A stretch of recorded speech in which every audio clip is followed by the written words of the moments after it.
Hi guys, welcome back to the show. It's Titus, your host, with my dad, one of my co-hosts today. And I know we've been a little bit behind on it, but man, I just don't matter what I do. It's like can't help that. I guess you just get life, work, hunting, which is duck season's over now, as everybody knows. Although I do have the vet hunt tomorrow and Sunday, so pretty excited about that. But today, having you here, Dad, I wanted to kind of go over.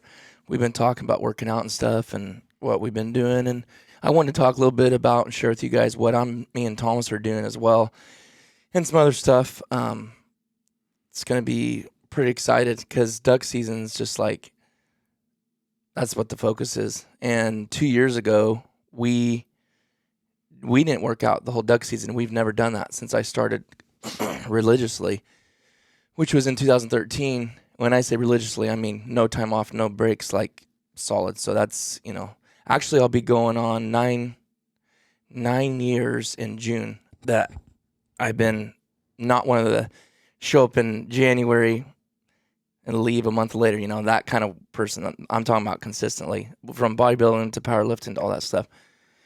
But anyways, we did that last year, and you know what?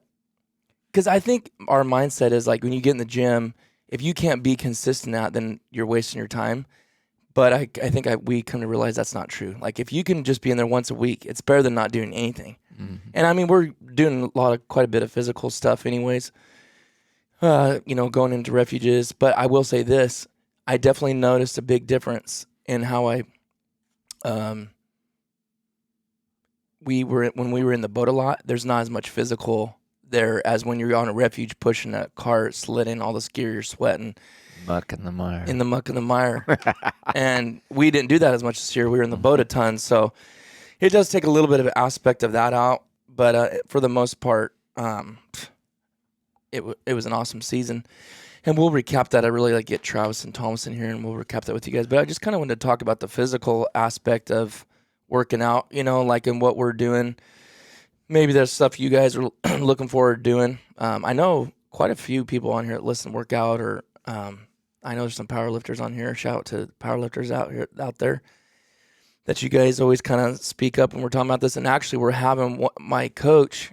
We're not on a coaching program right now, but Josh Bryant's going to be coming on here, and he's going to be talking a lot about the mind and stuff and the power of the mind. I'm really excited about because he has all these degrees, and he's got so many world record holders, and he was a world record holder himself. So stay tuned for that. He said he would come on. So anyways, well, why don't we dig in a little bit of what you got going on stuff, and because I know you've been really in it serious for, I don't know how long now, like 3-4 weeks, maybe more, that you've been really focused. Actually, no, it's more like 6 months. Really? Mm-hmm. I thought. I mean, there's different levels of obviously. Well, I guess I'm talking about working out. Oh yeah. No. I mean, we're always, and I say that. What I mean is, you've been really working out, focusing on something. Because I've never stopped working out either for years. So I'm not saying that we just didn't do anything. I'm just talking about where you're really hammering down on trying to. Me and Thomas talked about this yesterday. I mean, everybody's got different goals. So I listen and I pay attention to what, others are doing. Mm. But I feel like I know my body well enough. I'm always striving to learn more. I like to say I'm a human guinea pig. I'm always trying stuff new, that some of it's good, ends up being good. Because I'm pretty sensitive in my body. If I feel like it's something good, I'll keep doing it. If it's not, I basically either send it back and they refund me, or I junk it, But so first of all, I think there's a big difference. I'm 66, now, and you're 38. Thomas is 28. So I was talking to him yesterday because me and Logan and Brody and Clark went, Bigfoot hunting. Right. We had a fun time. Went up there and shot the 22s, and it was really awesome because when Clark and Brody were in the back sleeping, me and Logan had a good opportunity. Logan's 12. And anybody, if you've been around for a while, you realize that you go through changes in life as you age, and a boy starts turning into a young man, and that has to do with hormones, testosterone, things flowing through their body and stuff like that. So anyway, at church on Wednesday, I had a testimony, and part of it was about fasting because I've really been studying that. So anyway, Logan, he started questioning me, and we had a amazing conversation from like Mariposa all the way down home about it, and he really wants more, and it was really awesome. So I think personally for myself, this is the way I look at it. I believe in longevity. Like that's what I'm striving for, longevity. And I'm not the least interested in powerlifting. Honestly, I've never been. I've hurt myself plenty of times working. I used to have the truss yard, lifting heavy things. I've injured my back. And what I come to realize is the whole goal here is not to injure your body anymore. I know too many people that get my age that are crippled up from life experience, and it really affects a lot of their life. It can affect them, their family. It's just stuff that they're going to do, and they become a couch potato and stuff like that. And that's not what I want to do. I feel more ambitious now than I think I probably have in years. I can't even remember. Probably the best shape of my life. I was 27 years old. I'd been taking martial arts for a couple of years, working out, and that's when I met Mom and your mom. And anyway, in 1982, and so I don't know. For me personally, I was talking to Thomas, and he tells me he's really going to bulk up. He's going to be huge tomorrow. He told me that yesterday, and I think from what you told me, you were going to start working out more again consistently because you're done with the duck hunting, but you were more into like cutting. Is that what you were planning on? Yeah. I'll go over too. But yeah, I'm starting on a good track already because I'm actually lightest I've been in like 3 years right now. So I'm kind of already on the head of the game, to be honest with you. Yeah. And I don't know what I'm going to credit that to, but yeah, I'll go over that too. But okay. Yeah, I mean, well, I think, and it doesn't even matter, but obviously everybody's gonna have their differences of opinions and agreements and what's important. Like you said, you're at a different stage in your life. I get where Thomas is coming from. Like my mindset, I want to look big. Like I never want to look skinny. I don't care about that. I've been skinny. That's what I grew up. The pencil neck, all that stuff. And to me, this is just my opinion, but like, and this has nothing to do with what you're doing. I'm just talking about in the general. There's so many more sissy, limp-wristed, pasty white guys now than there ever has been, just because of a lot of things, right? We're not even going to go into that. And I want to stay as far away from that. Now, do I think you got to be fat to do that or whatever? Which is not even what Thomas is doing at all. But no, of course you don't. But I was telling some other day, I could care less. This is me. About a six-pack. That's great and everything, but to get a six-pack, to consistently live every day with it, that's some serious stuff going on there. Like, yeah, when you're 16 or 14, Violet has a six-pack, right? Like, from like a young kid till I was 27, I had one. Okay, that's not what I'm interested in. I'd rather look big shoulder, and you could do all of them, right? Like, if I want to do that, I could, right? If I wanted to be that dedicated, I could do it. But, like, I just want to have a thicker look, and if there's a little bit of fat on there, it is what it is, but I also don't want to have, you know what I mean? There's a fine line there. Like, nobody wants to be fat. Nobody wants to be, like, embarrassed when you look at your stomach in the mirror. It's like, of course. But if I had to pick, and you can have both, but I'm more willing to, like, try to at least have some size on shoulders and arms and legs. Thomas was laughing at me the other day because I'm just like, my legs grow super fast. Like in 1 month, if I was hitting them hard, these pants would be 2 times my legs uncomfortably. I'd have to buy new jeans. I don't really care about that right now. Not to say I'm not going to work legs out, but go ahead. I don't mean to get off on that thing, but. Like I said, the beauty of life is the fact that I can customize my life. Exactly. God gave me the ability to customize my life, and you got it to do yours. And we all have different goals and reasons why we want to achieve those goals. And honestly, like I said, I personally want longevity. again, because I've seen too many people my age and above crippled up and become couch potatoes and have no life. And you know, when I was driving that one time, it just came to me. I'd rather die living than live dying, which to me is a pretty heavy thought. It is.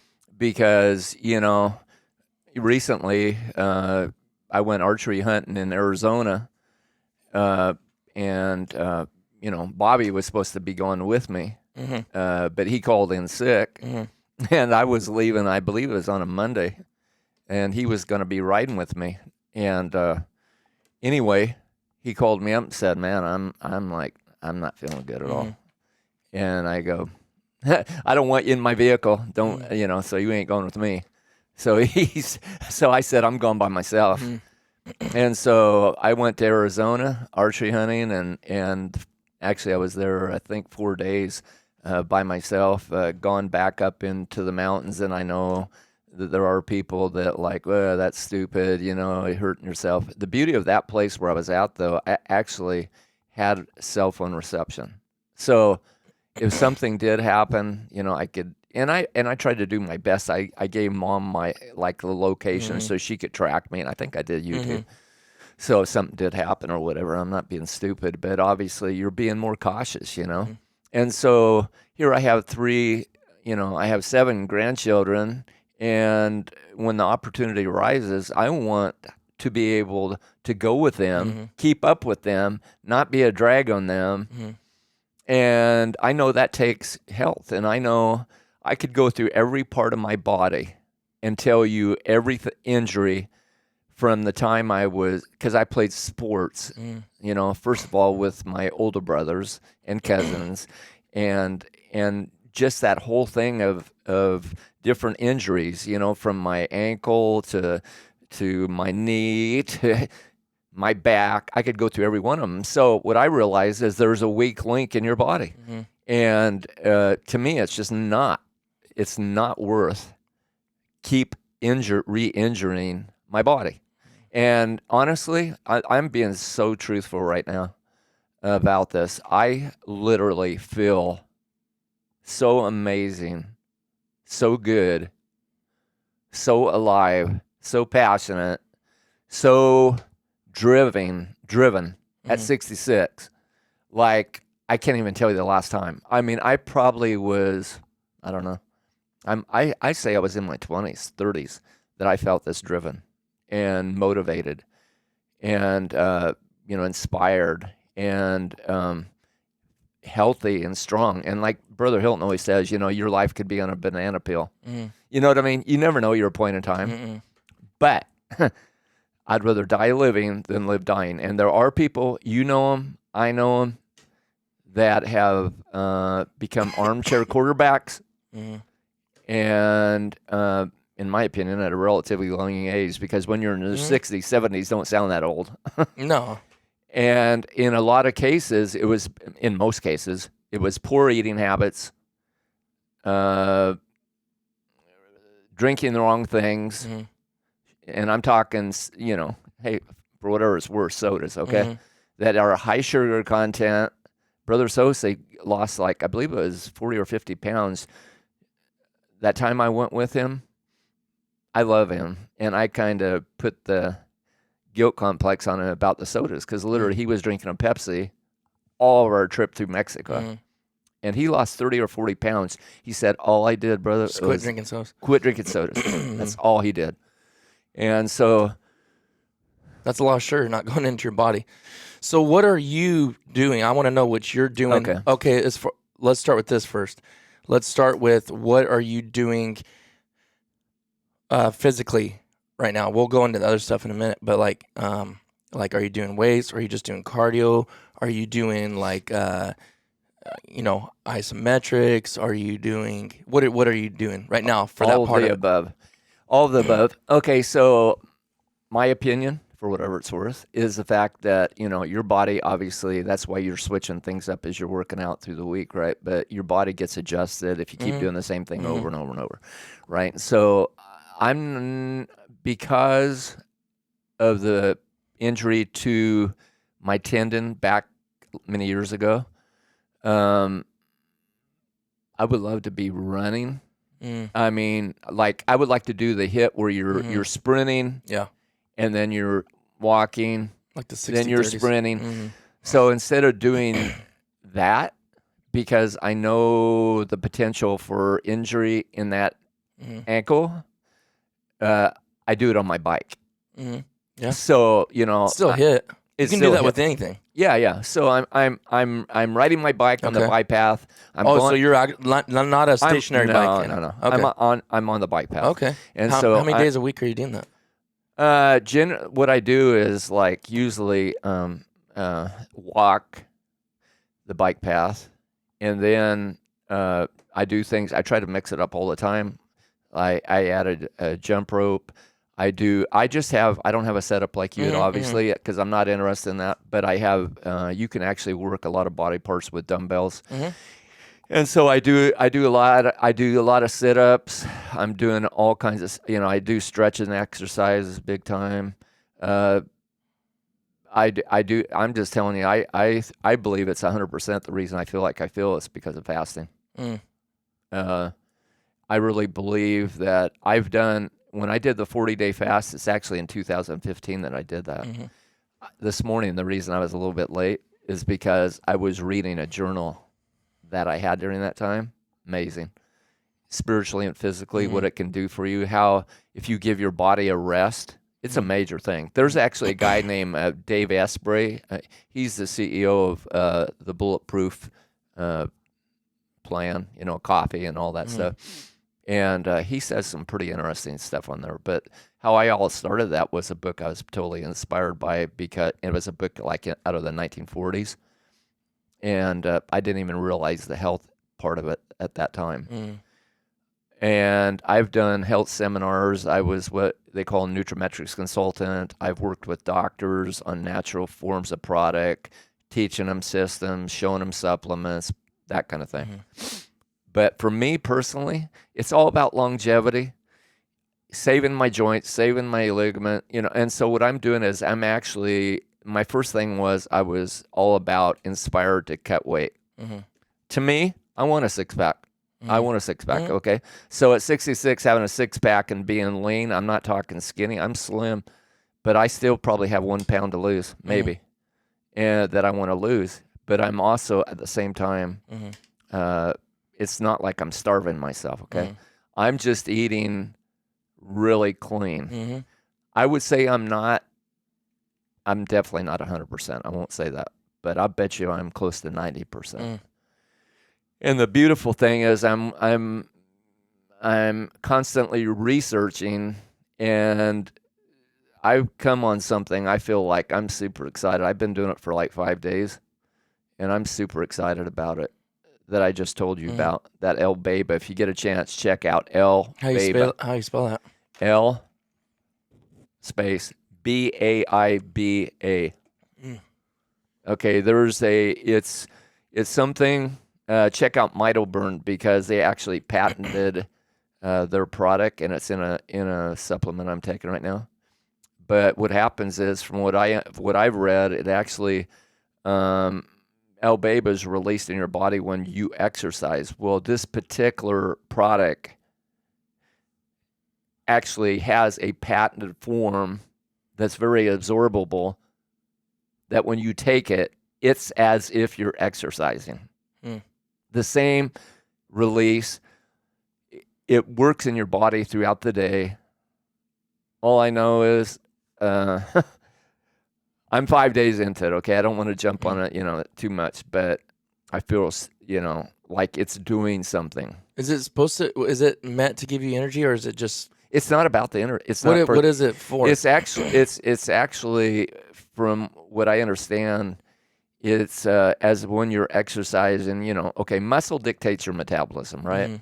So we all know that if you look at the comparison between a pound of fat and a pound of muscle, muscle's a whole lot smaller, it's more condensed. Same 1 pound, but it's just a big difference, right?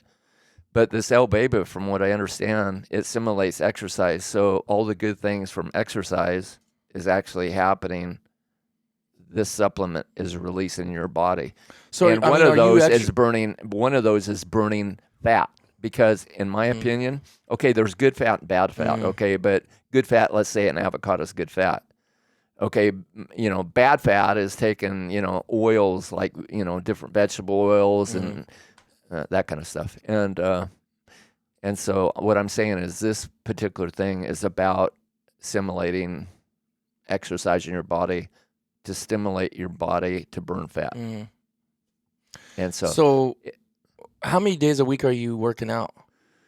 I say working out meaning honestly, what I'm doing is mixing it up. When you talk about working out, it's generally 2 to 3 days at the most with dumbbells. Well, I don't really. I say that because I don't, lack of a better word, maybe training. To me, Training like is going on a walk. Is 7 like days. Anything that you're doing. So like it's 7 days. Walk us through a random week. Because I'm trying to get through that part of it and then go into the other stuff. Okay.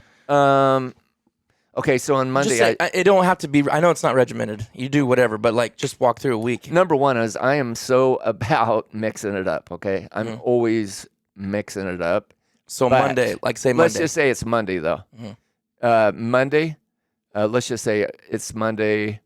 I'm just going to go on the bike ride and do the hit on the bike path. On that bike path, there's some kids' gym equipment. Okay. So there's also benches. So as I'm going along, I'll ride fast. I'll go slow. When I come to the certain benches on that bike path, I stop and I do tricep dips. Then when I'm done with that, a lot of times I'm doing dips with my legs, and then from there I'm going to this other area that has this kids' equipment, and so I'm doing pull-ups there. And they also have another thing where you can do dips with your arm, and that kind of thing. And then I'm going and doing the same thing, and I ride, and I turn around and come back to do the same thing. Then I go home, and I'm doing sit-ups, I'm doing push-ups, and I'm doing dumbbells. Okay. The next day, instead of riding the bike, I'm just riding that bike path, like kind of just at a pace. I'm walking it fast. I ain't just like there for pleasure. It is fun. I like it, but I'm doing the same thing. Now I'm going to try to mix it up a little bit. There's a few different places I stop and I do an exercise at a different angle with a push up and stuff like that. But so that is pretty much the whole thing, almost over and over. But there's different things all the time that I'm actually doing during that time. I actually was talking to Logan yesterday because I used to take martial arts, and because me and Thomas, he's playing. I guess he's playing softball or something for a league. I'm seriously thinking about start taking that again. I'm not 100% sure. Take what again? Martial arts, karate. Oh, are you? Yeah, I'm seriously thinking it because it's just all around really good without, the last time I was doing it here in Merced, I had a guy that was really a good gym, but I did something. I kind of jacked up my lower back where I got the weak link, but I really feel like I want to do it again because it's just I like it a lot, and so anyway, But the fasting part's, I would say, a big part of it. And like I said, to me, it's important. I'm cutting weight. I don't. Okay, how much are you? Is it a 24-hour deal and like multiple times a week? Is it one day a week? Like how are you? Or just random? Again, I mix it up. I mean, some days it's 24 hours, and so the 24 hours is from like the last time I eat. Say it's 3:00 p.m. in the evening.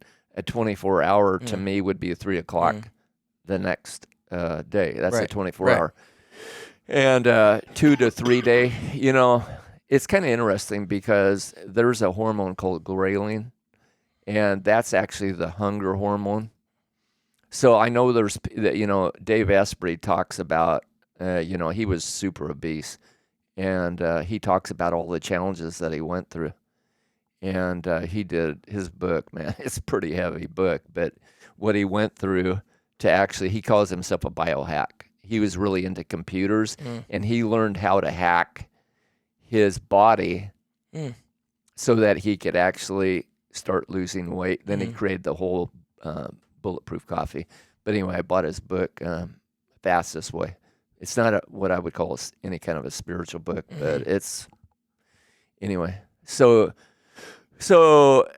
there's just it's kind of like when I feel led. Like right now, I think I'm going to do a 3-day thing, a 3-day fast. I actually started yesterday, and I'm pretty convinced that I'm going to do it. But it's more of it's a physical thing, but it's a spiritual thing too. I was sent a text by a friend that the Satanists are meeting in Scottsdale, Arizona, the 11th through the 13th, and so they're going to be doing some stuff there. And so I thought, you know what? I'm doing my part. I'm gonna go. I'm gonna be fasting, praying over that. Against that, because it's not a good thing, at all. And so that's some of those things are personal and stuff like that. So I'm not gonna sit there and go on it a whole lot. But if you just stop and think about this, it's so common sense, man. It's a spiritual thing, but it's a physical thing. Because surfeiting is overindulgent. And so what that does, when you're constantly eating, and most people don't have a good eating habit, so when you're constantly eating, your body never has a time to rest. And, the cells become overcharged. And in the cells is what's called the mitochondria. It's kind of like the spark plug of the cell. And overindulgence is constantly keeping your body loaded. And your small intestine is actually the absorption site. And as you age, what happens is the hydrochloric acid that's in your stomach actually, which breaks it down. When you're young, you got heavy duty stomach, right? Enzymes and stomach. Feels like you could eat anything, and it just breaks it up. Well, you do. Yeah, But what happens is it actually your food is broken down. It goes into a solution called chyme. It goes through what's called the pyloric valve into your small intestine. Your small intestine is the absorption site. The small intestine has what they call a villi and microvilli. It's around 21 foot. It's about 1.5 inches in circumference.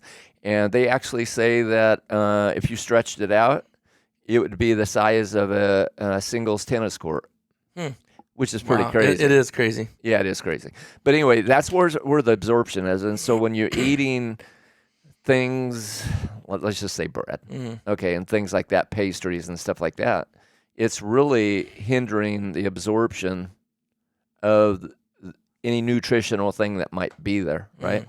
Well, then after it goes through the small intestine, I've actually seen actual real movies, from the company I'm with, and it actually goes through and shows the inside of the stomach, how it works, the small intestine, and then the large intestine is about 5 feet long, and it can actually stretch out to 5 inches in circumference. But it also can get impacted. It's like the sewage part of your body.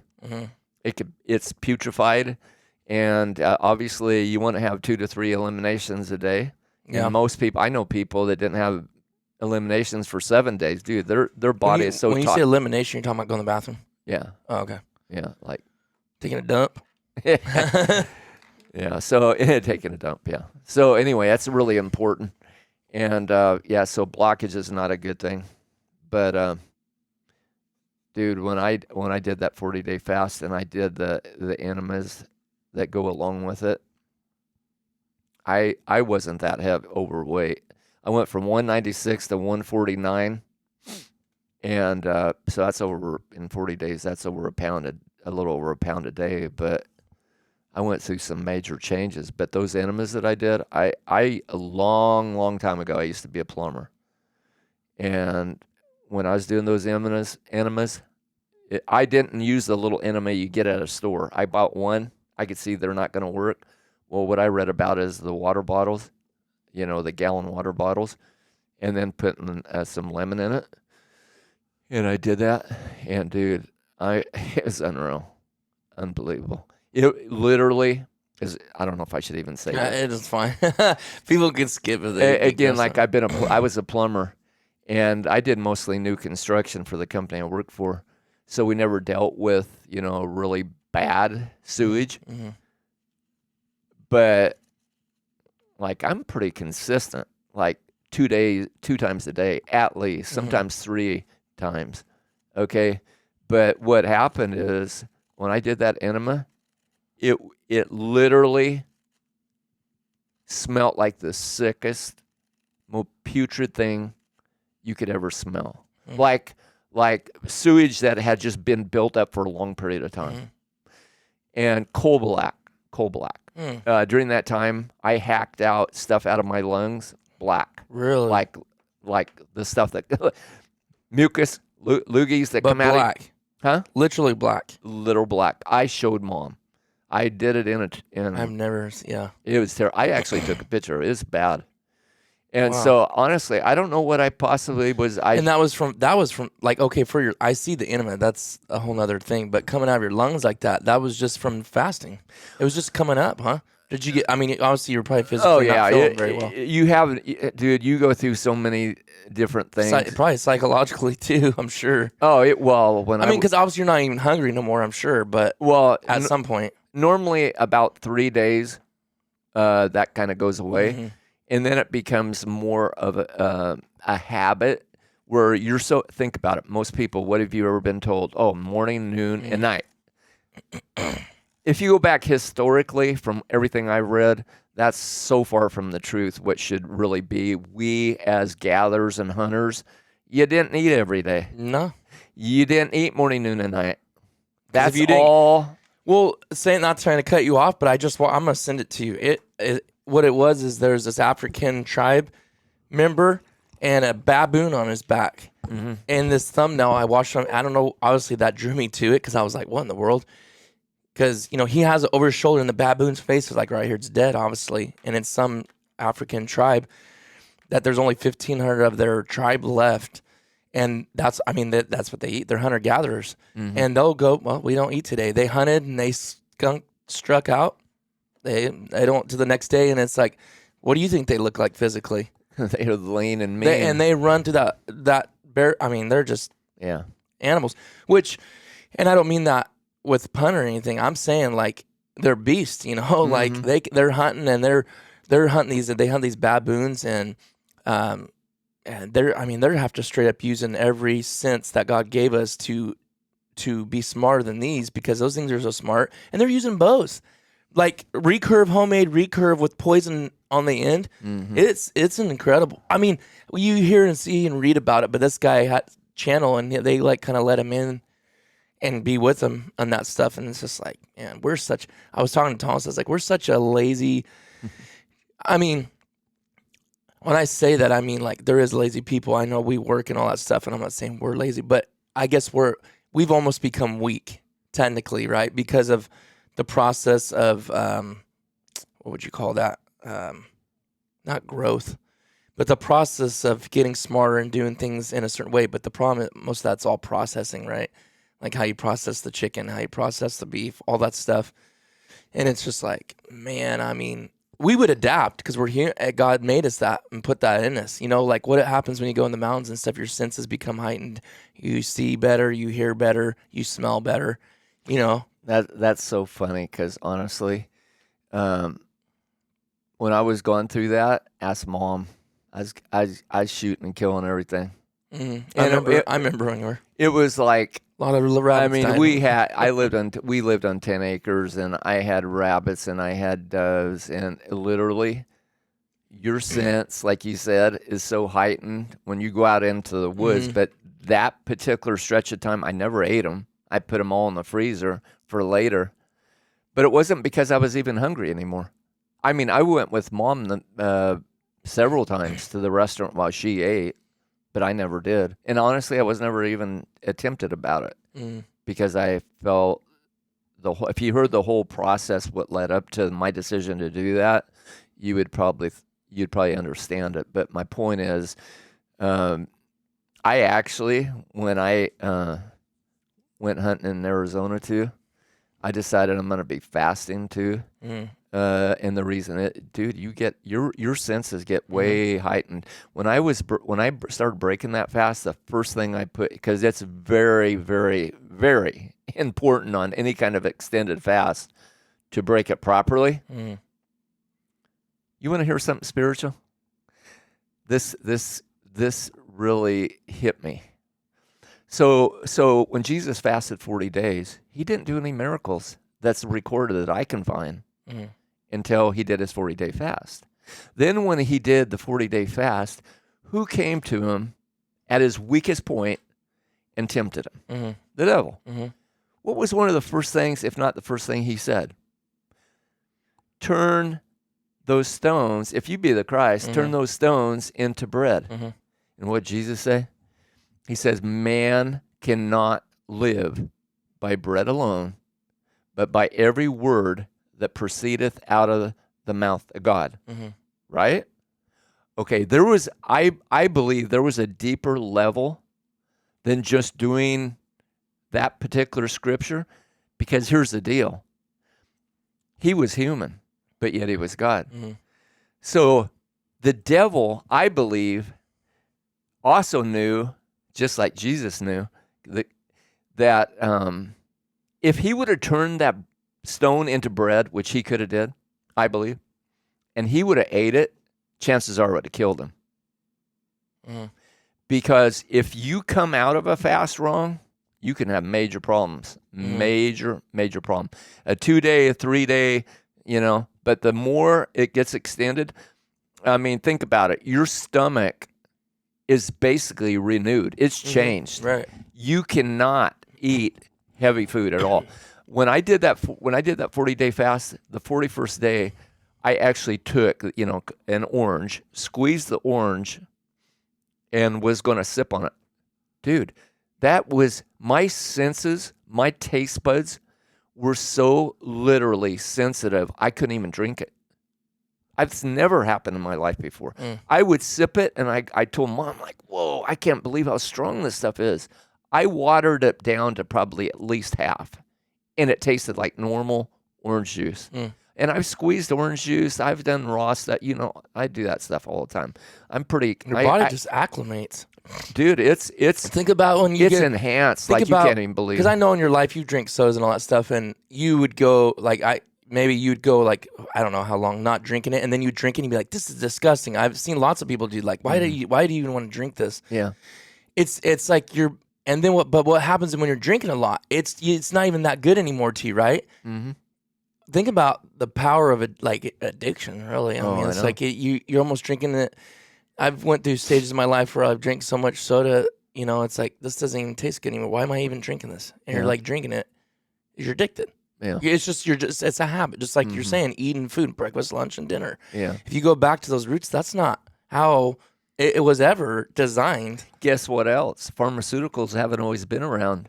Right. Don't get me started on that because honestly, women used to have babies natural. When I was born, Grams had me. She was out. Out as in sleeping out. She just passed out from the pain? No. Oh, really? Yeah, they gave him pharmaceuticals, and she did not, her mom, they had them all natural. She had like 12 kids, had them all natural. But about that time, and I don't know when exactly it was. I was born in 55, so I'd have to look back. I don't know exactly, but that's when pharmaceuticals started, coming. And so the doctors gave her something and put her out, and that was kind of the deal of the day, I guess. Oh, that's kind of scary. But we had Mom had you natural, no drugs, and, kind of in a bedroom setting, and that's how we did all three of them. Not Lamaze, but it wasn't Bradley. at the hospital? Huh? It wasn't at the hospital? Yeah, well, you were a 24 or 28-hour labor, yeah. But she never took any drugs at all to do that. And so, yeah, that was kind of hard. But actually, Trin was the second one, and that is like, bam, the second one was like that. And then Thomas was it was short, but a little stronger. But she didn't do any drugs at all. So, yeah, but anyway, as we all know, pharmaceuticals, they do have a purpose, I suppose, but very temporarily, and they have a side effect. So yeah, well, going into a little bit about what I'm doing. There's this, and I don't know if some of you may have heard of him or not. He doesn't write in this book what his degrees are and all this stuff, but man, he's so interesting to read. His name's Justin Harris. I don't even know how to pronounce what he calls his own business. It's Troponin Troponin Nutrition. Maybe that's how you say it. Troponin, Troponin Nutrition. But anyways, he's about eating Thomas is actually, really, he's eating very clean now. He's eating a lot of amounts, but he's doing it for a purpose. But this program that we're doing, it says the focus of this program is purely on increasing muscular size. So it's not about strength. This isn't a strength deal. It says there is a strong sub-focus on increasing the strength of the worked muscle, but only in the manner that increase in contractile strength leads to an increase in muscle size. So it's just the whole thing's focused on size. But man, when you read his writing, he's so deep, but he's understandable. Whereas when you read some people, say doctors or whatever, I don't know if he has his doctorates or not, but you can totally, any Joe Blow like me can read and understand it. And it just makes so much sense. But he talks about sarcoplasmic growth or blood volume training. So just putting the blood in there. Mm-hmm. It's not about maxing out. And we've done that plenty of times. But right now, for the next several months, we're just about size, tightness, muscle size, tightness. What's the word Thomas says? I always have to ask him what it is. But say in your everyday life, like me doing a bench press, it doesn't carry over in strength in the real world, right? For me, I guess it could to a sense if something fell on you and you had to push up. But what is that called, Dad? When you're trying to think, say if you're carrying something heavy on both arms and you're walking it, that's more like something that would carry over to your job. It could build up those muscles and help you, strengthen your back and strengthen your traps and your shoulders. Your core. Well, there's a style of it. It's called, it's not a style. It's just the training. That kind of training carries into your everyday life. It's not hid. I know. You know what I'm talking about. I know which one you're talking about. There's a name of it. Mm-hmm. It's not even a style of workout. It's a word that represents a particular workout. Well, it represents that this is something that carries over into just everyday life, like bending over, picking something up. When you train like this, it helps you from getting injured that way because that's how you're training for that everyday type of thing. But anyways, this kind of has a little bit of mixture of that. But for me, what I'm doing, me and Thomas are doing right now, and this is really interesting. And I read this in 30 minutes. I've read it twice more already in the last couple of days. But it's a mix of doing PR sets, meaning it's not about the weight. It's about beating your last week, right? So if you did 50-pound dumbbells, I'm just throwing out there, and you did them 15 reps, you want to get 16 next week or whatever. It's kind of like that. Oh, yeah, totally. So he mixes that, or if you were doing like the bag for 30 seconds and you're just gassed, next week you need to do 31 seconds or 40. It's all about that. Totally, that's exactly what I do. Kind of what you're doing, right? I as an older person, chronologically, I'm always wanting to increase. Beat your, yeah. Yeah. It's not about beating someone. But not to the point where I'm hurting yourself. Darian told me Thomas was basically dry heaving because of what he was doing with the bags or whatever. I'm not into that, okay? I don't want to do that. Oh, you don't want to smoke? You're not trying to smoke yourself that bad? No, I don't. No, not at all. Yeah. So it's a mixture of PR sets, which he calls myofibular sets. So the primary focus in these is hitting a PR without changing form. So you're not getting sloppy and just to say you did that. You got to stay strict in your form, which that's what causes injuries if you're not careful. So the point is stay strict in form. You want to your rest time needs to be the same every time. You can't take a 2-minute break. You can't do something and do 1-minute breaks, and then next week you do 2-minute breaks. You're going to beat your record if you do that. You got to stay really time-oriented, 30-second rest, 1-minute rest, 2-minute rest. And then he goes into hypertrophy sets or sarcoplasmic sets, where now it's just about getting the blood in there, the blood in your bicep, the blood in your side delt or your front delt or your rear delt. And this is the training program. We did one similar to this years ago. Is he the same one that you had when you were bulking up and stuff? No. This is a different one. Yeah. Thomas, we never used his workouts. This is the guy that has done Thomas's nutrition plan, but he's not even using it right now. It's really expensive. I think he likes you to do blood tests and stuff like that. You're wanting to, it's like you're getting a well-oiled machine, right? We've talked about like blood tests. It's like, man, if I could afford that, I would do that every 3 months because I want to look at my D3s and I want to look at all my vitamins and the minerals in my body. And if I'm lacking in that, I want to bring those to where they need to be. Obviously, the food first. That would be your greens, your leafy greens, the good stuff. And then if you guys supplement it with, pills or whatever, like, D3 or whatever. But yeah, it's just like Sarah did that. I paid for that and it was very pricey, but I got her to do a whole gamut. I don't know if you remember that. And she went to that what would you call her? She's actually a nurse practitioner, but she is in wellness for women. And it was unbelievable. So we still have Sarah's test results. And it's like, this is why you feel like you feel, And she can't help it. She doesn't know. Like, she's a major runner, and it's breaking her heart because she hasn't ran like she used to. The thing was, it was really destroying her because she was doing too much. Well, let me take that back. She wasn't doing too much. It was the fact she wasn't replacing that with nutrients. And she doesn't eat bad. Like, Sarah is pretty, she's in very good shape. She's 42. She just turned 42. No, she turned 41. Yeah, she just turned 41. I just turned 38. I have to think about it. She's 80. Yeah. No, she is 42 because she's born in 80. So she's in very good shape.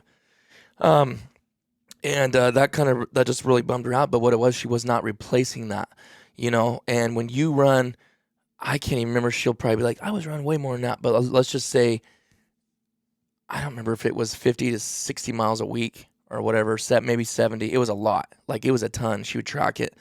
And I'm like, babe, that's awesome. And that's good. And no knee pain. Like, she feel very good. She's very athletic too. And it was all on the treadmill, so it wasn't as jarring like as it running outside. But then she started moving to outside and started doing some half marathons and stuff like that, which she was doing really good. But what started happening is like, and she wouldn't mind me saying this, but like her hair like started kind of thinning. She was saying this. I didn't really notice as much, but she was saying those things. I said, because your body is getting totally robbed right now of any nutrients. You're not putting anything in it. Well, when we went to that doctor, I took her to that because it was more than just, it was just a lot of things. And, whatever that women go through. It's like, I took her there and you read her test results. She was functioning like 25% of every vitamin and mineral and nutrients. Like, how are you even functioning?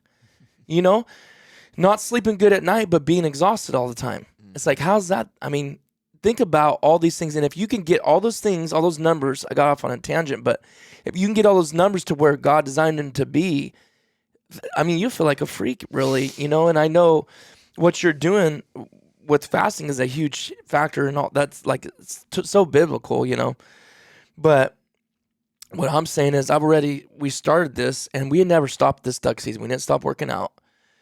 And even if it was only once or twice a week, we still got in there. And I've been staying on cardio, really. I've been staying on jump rope, bag, stuff like that, punching bag.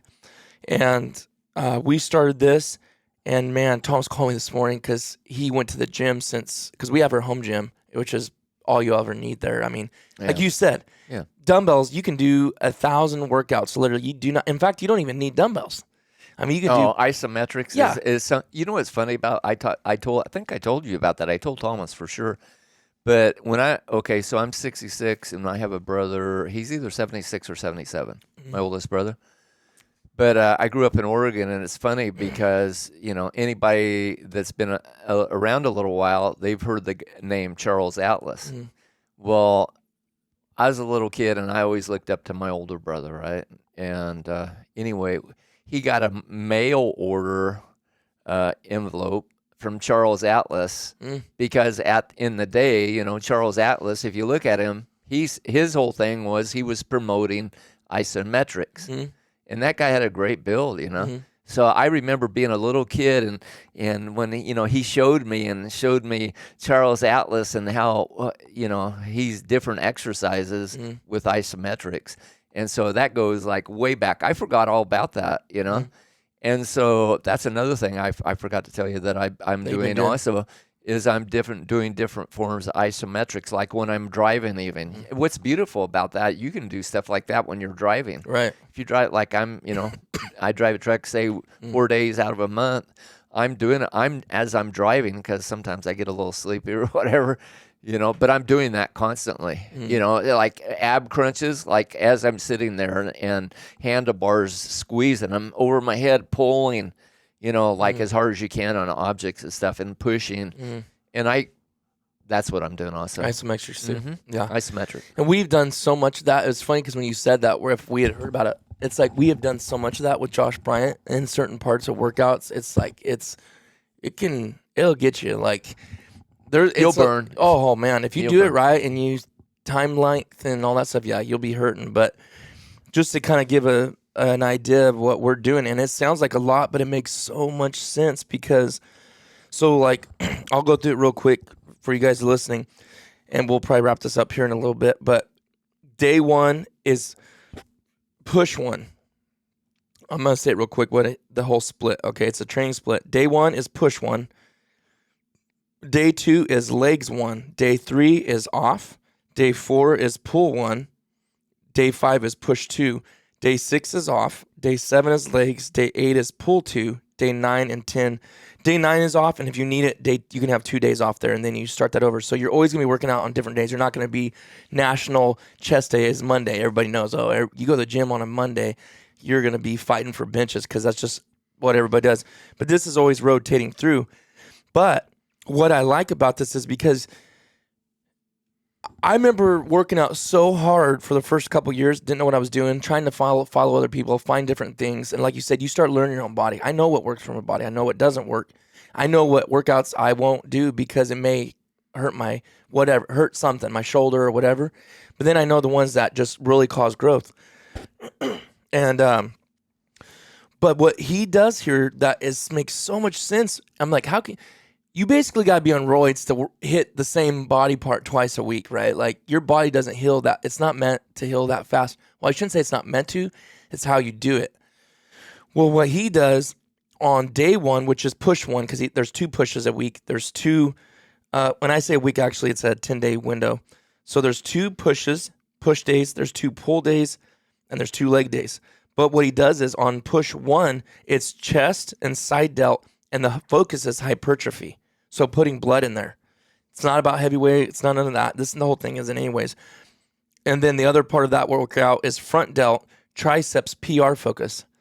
Well, 4 days later, he does push 2, but now it's delt and triceps hypertrophy and chest PR focus. So, and he goes in detail. I'm not going to read it.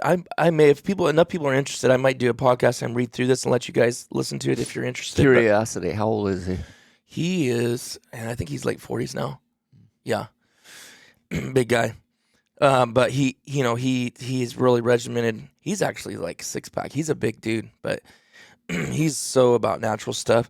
But anyways, that's what he does. And that's how you're getting away with that. And then you're feeling your body. If you're like, oh, I'm still a little bit sore right here, you don't do that day. You're always feeling everything out. And it's funny because when you get back in the gym really serious, and I just say gym and home gym, whatever you want, or whatever, training. I should say training. When you get back into training serious, there's a huge difference when you go in there and train with the right mindset versus I'm just in here to be in here. And that's really how we are in duck season, right? We're just trying to stay faithful, but there's no pushing. We're not even pushing ourselves. And that's why it's hard for me to be in there, because I'm that kind of person. I want to push myself and do the best I can do in anything I do, right? Mm-hmm. But I'd also rather be in there than not be in there, But right now we just been pushing ourselves. And I mean pushing. I'm not talking about like, I'm lifting so much weight. I'm talking about getting that burn where you're just like, oh my goodness. It just feels like your chest is going to explode. You got so much blood in there. And that, what's that called when that burns? There's a term for the lactic acid that all builds up in there, acid. You're building up there. But man, I feel so good right now. And we've been working out, so I'm not cold turkey, but the soreness is good. I love that when you get sore, because you don't get that all the time, right? Once you kind of build up that acclimation.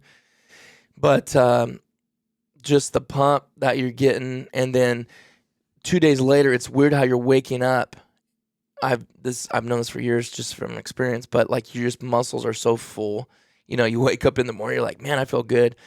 I'm drinking so much water, and that is like God's natural. I've heard people say this, and I'm not even saying this is what it's compared to, but it's like God's natural steroid almost. People don't realize how important water is, and I will stand on the rooftop saying how bad I am and have been. I went through phases where I do really good of drinking water, but when you're not drinking water like you should, and then you do it for it starts getting back into that for a couple weeks. It's unbelievable what just water does.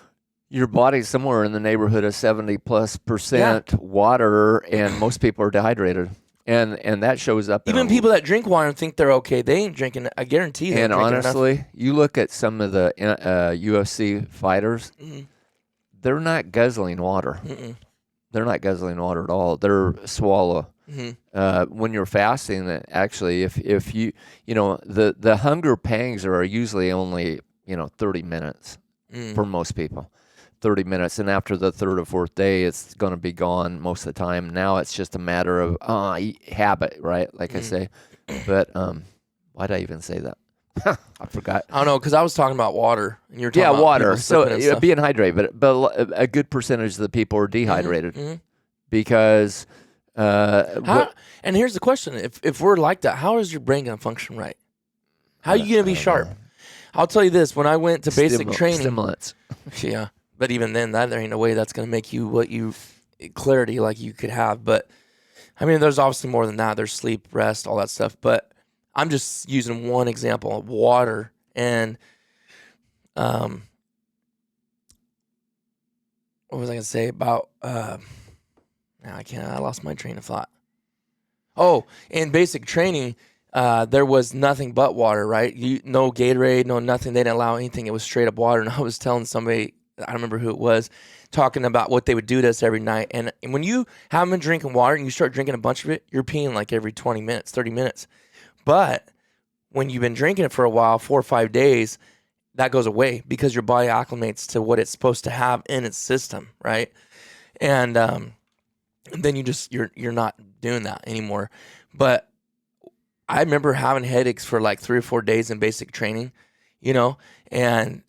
but I felt like a freak, obviously, because, I mean, what we're doing, like after 2 weeks, when that stuff cleared out of my body and it was just straight water, and I'm drinking at least a gallon a day or more. And obviously we were training really hard. I'm not saying we should just go out and drink a gallon. You got it. They say there's these numbers that you should drink per pound of body weight or whatever. But man, I felt incredible. And what we do every night, we'd have our canteens, which is a quart. And I get so mad about this because you're already exhausted and they make you chug that right as you're getting into bed. Everybody be towing the line, a whole quart, just chug it. Serious? And then to know that everybody did it after you finish every last drop, you'd have to hold it over your head, empty, open can to prove. It was the same. We had the same ones we used to use when we were hunting years ago, those plastic ones. Yeah. Hold it over your head, and he'd walk through, make sure some people get yelled at because they didn't do it or whatever, or they'd turn over and they get chewed out, and then we'd all get push-ups and sit-ups and yelled at and stuff. And anyways, I was just like, man, a combination of running all the time, hiking with the back, ruck marches, all that water, eating 3 meals a day that was clean food. It was just like, man, you feel phenomenal. And people, oh, well, you were 24 or 23, whatever. It's like, yeah, okay, there was a part to that. But if I'm doing that right now at 38, what do you think I'm going to feel like? I'm going to feel incredible, plus exercise and all that stuff. So, well, one of the things probably you want to close, but one thing, this is my personal experience, okay? And I've read a lot about this, but I know it's true for my body, is when you get older, actually, I do believe you stay sorer longer. Whereas a young person, they're recovering a lot faster. Yeah. There's a supplement, big time game changer for me personally. It's called HMB. That's the acronym, and it helps you recover really fast. But I'm just telling you from my perspective. That's why I don't usually do. It could be 5-6 days, and I still feel a sore particular muscle that's sore. And when I was younger, that's not how it was at all. Okay, let me ask you this though, because there's fast twitch and slow twitch muscle fibers. which doesn't really, I'm not using that as an example of soreness, but there's also slow gainers and fast gainers. And that's actually a real term physically or biologically. So let's say me and Thomas work out at 2:00 in the afternoon. By that night, he is sore. Yeah. By the next day, and I didn't study this until that started happening when we first started. I was like, how in the world? There's no way you're that sore that fast. I would not get sore till the end of the next day or into the second, right? Where you start feeling like, oh, my tries are sore. Well, come to find out, there's lots of people. Andy is a fast, I could be saying this backwards, but I think it's a fast gainer. Fast gainers get sore really quick, like that night. And Andy's the same way. So now I was like, wait a minute, there must be something to this. Other guys, oh yeah, second, first day, like 24 hours or 48 hours later, I'm getting. So I wonder, do you remember if you were like sore that quick, or was it always like the next day or 2 days after? No, it's usually always 24 hours minimum. So yeah, we were kind of on the same. Mm-hmm. And you know what? That being said, maybe I'll talk about that later, but that actually has a lot to do with how you should train depending on how kind of if you're a fast gainer or slow gainer. And there's actual technical term. That doesn't mean you don't gain muscle fast. It's just there's a terminology to it. I don't know off the top of my head. I've never heard that term before. Yeah, I'll have to look it up and show you. But anyways, just kind of throwing out there stuff that we're doing. One of the last things that we'll close that I was doing cardio-wise or am doing, and I think that's the biggest reason why I feel so good and have so much energy right now. It's not only the water, eating a little bit better, and I'm also getting off sodas, energy drinks, all that. But I really don't even drink that much anymore. I was telling Mom the other day, I haven't really been drinking. Like, I put something on there on Instagram every once in a while. People think I just drink Mountain Dews every single day. That's not true at all, but I'm sure Mom and you think that too. But I drink so much water right now, and it's that combo plus the I'm doing tons of jump roping. And we bought this aqua train. If you guys like punching a bag, I'm telling you, got to check out aqua train bag. It is so much better than punching a heavy bag. It's not even funny because not only does it give a little bit, and they say it's the closest thing to hitting a human body, like just that give, but it's a teardrop kind of shaped thing. Aqua training bag. You can get them on their website or you can go on Amazon. And I don't know how thick of a mill this plastic is that it's in. But you fill it up with water. We bought the 120-pound one. I think it's 19 inches, they call it, and then it's 120 pounds. And man, when you hit it, it's just so satisfying. And it just, building up my punch. My left arm is obviously not as good as my right. When I throw a punch and just building that up, the dexterity in that arm, I do probably double the punching with my left as my right just to try to build up that strength and to make it not feel like I'm throwing a baseball with my left hand. You know what I mean? Mm. How you feel if you try to throw and you look all awkward. Oh my goodness. I think that's another reason I've lost weight too, is that I'm doing that, and maybe I should do it more, but I'm doing it 3 times a week mixed with bike. And I don't have a regular pedal bike, but Thomas has that stationary bike that I've been doing that, and kind of hitch style training, go hard for like a minute and then back off for 30 seconds and then go hard. We're going to start going to the high school and run the stairs. Oh, that's another thing. I didn't even think of that. Which is actually, I can't do that because that's hard on my knees. I'm like, no, actually it's proven running stairs is actually no stress on your knees. Now, the thing about running down would be, but running up it isn't. Well, see, that's another thing. I'm not running. Period. I'm not running up or down. Just walking. And down, obviously, you're putting a lot more stress on your knee, in my opinion. But I'm doing it at the college. That's another thing I do. Is I usually do that about 2 times a week. And when I first started, the JC, their biggest stadium, So, dude, I couldn't believe how exhausted I was to do. You go up, you go down, and then you move down. You go up, you go down, all the way across. Dude, I was sweating. I was tired. But I just told myself, tomorrow I'll go another one. Finally, I got to the point I started carrying a pack on my back and doing it. Then I started doing it twice. So you if you have, especially if you're a mindset like my age, like, okay, I'm not gonna like burst my heart, because Gramps, he really felt Like when he climbed that mountain that time, he was 80-some years old, I believe. And he climbed the mountain and he felt like he had a hurry. Well, then he said he felt like something happened to his heart. And that's when he had to have the pig valve put in or whatever. Because he ended up stressing it. So what he did is he had a leak. And so I think it blew it out. And so I'm not doing that. I'm not doing that stupid kind of stuff for me, But I'm just going to be able to steadily grow it. Because the heart's like a muscle. You can grow it, Well, that's the thing is he probably went from cold turkey and did that. Oh, but, totally. Well, that's what you're saying, what you're doing. My belief is even though you're not crazy focused like you're always doing, you're at least keeping those muscles somewhat activated. It's way better than going cold turkey stupid into the gym and doing stupid stuff without having something going on. It's constantly keeping yourself a little tuned up, right? Yeah. Yeah. Tuned up and active. That's my big, because being a helicopter pilot, you're truck driving and not like you were before. When you were driving all the time, there's no way you could be active like you are now. So that's another reason you probably feel amazing, because a sedentary job like driving a truck or flying a helicopter, it's just like there's no way like you said, I can land on the truck, but I'm more flying. I have to be like keep all my hands and things on the controls. I can't even take one arm off. So I don't know. We probably notice things a little bit better too, like that.